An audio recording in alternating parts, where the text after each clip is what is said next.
讲到中部有落雨，就是因为今仔日受到低压带影响，中南部这天气呢较无稳定，屏东就有落大水雨。也气象署针对中南部地区是继续发布大水雨特报。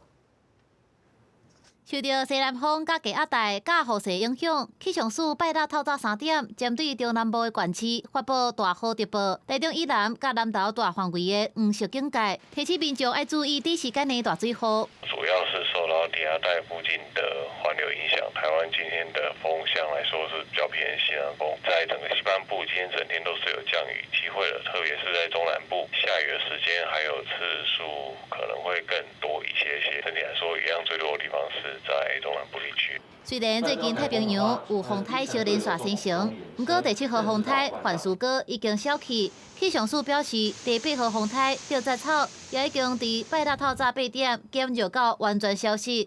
因那科罗莎发展的方向是偏北，对台湾的影响较细。天气多变化，又搁拄到投票日，出门爱记早雨伞雨满。中选会提醒讲，部分地区甲顶届选举设的投票所无同款，民众爱记得先确认地点，才搁出门投票。公司新闻采访报道。